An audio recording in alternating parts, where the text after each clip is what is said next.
Hi guys! Welcome to my channel. I-share ko sa inyo kung paano ako magluto ng steamed tilapia with mayonnaise.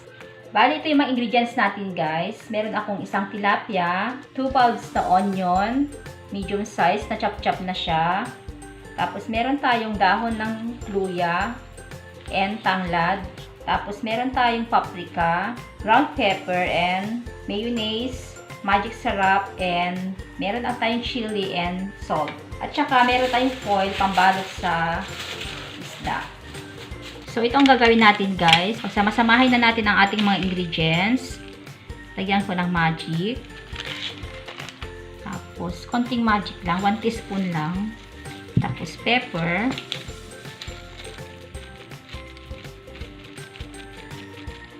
Depende na sa inyo, guys, kung gaano karami ang gusto nyong pepper.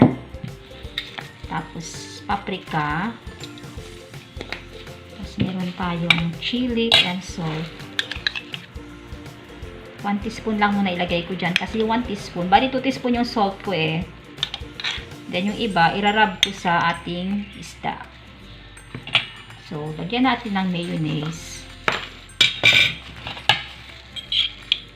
Sa mayonnaise guys, depende kung gaano kalaki yung isda ninyo. Kung gaano karami ang gusto nyong mayonnaise.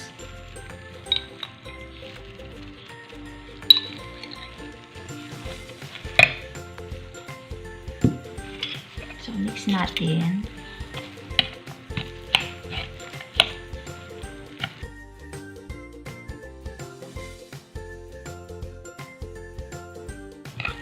Actually, yung chili, optional lang yon. Mahilig kami sa maanghang, so maglagay ako ng chili.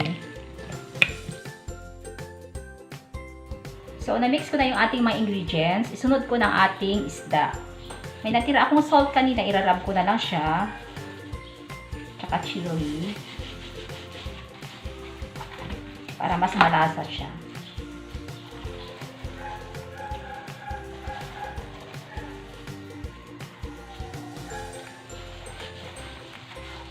Tapos lagyan ko ng pepper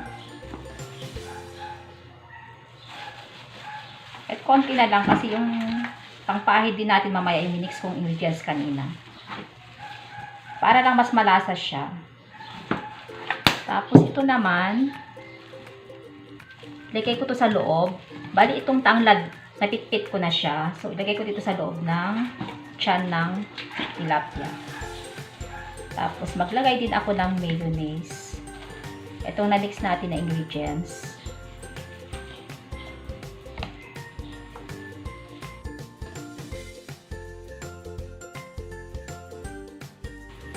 Tapos, guys, dito na ako mag-add sa foil.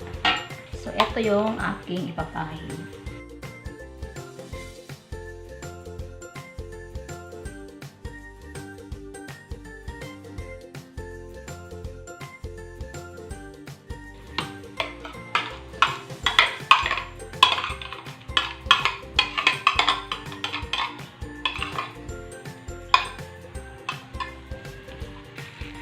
Tapos, ano pala guys, itong tilapia kanina, pagkahugas ko sa kanya, binabad ko muna sa water na may salt para mawala yung lansa niya.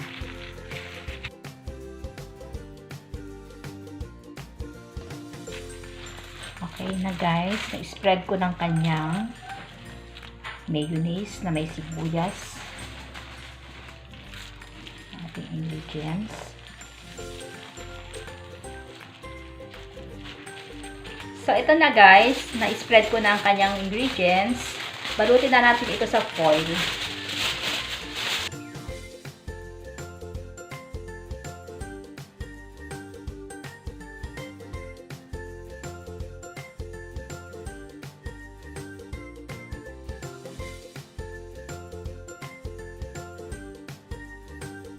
So, ito na guys, may natira ako kanina dahon ng tanglad at saka dahon ng luya. Bali, ilalagay ko dito sa pagpapakuluan natin.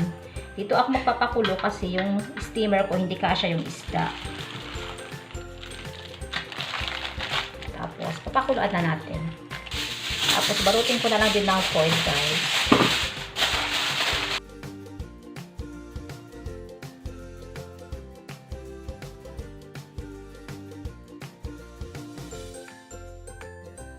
So, i-steam muna natin to. Siguro 30 minutes.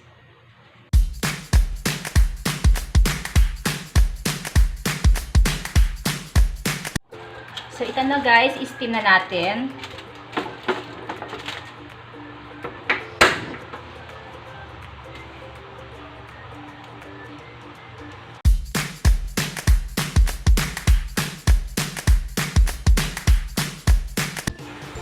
Okay guys, kanina pala tinakpan ko siya ng ganito para mas mabilis siyang maluto. So, pwede na siya guys, 30 minutes na siya. So, check natin. So, ito na guys ang ating steamed tilapia. Tamang-tama lang guys yung kanyang water na nilagay ko kanina. So, ilipat ko sa isang plate.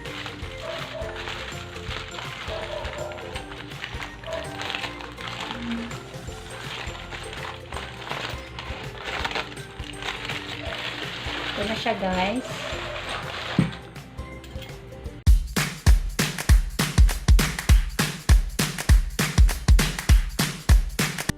So, ito na guys, tapos na. Tamang-tama lang ang pagkaluto. Tikman natin guys.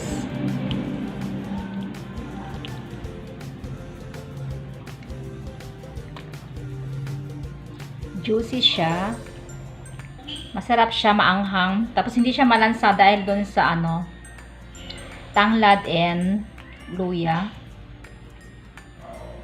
Tapos kailangan guys, pag mag-steam kayo, yung tilapia talaga ibabad sa water na may asin.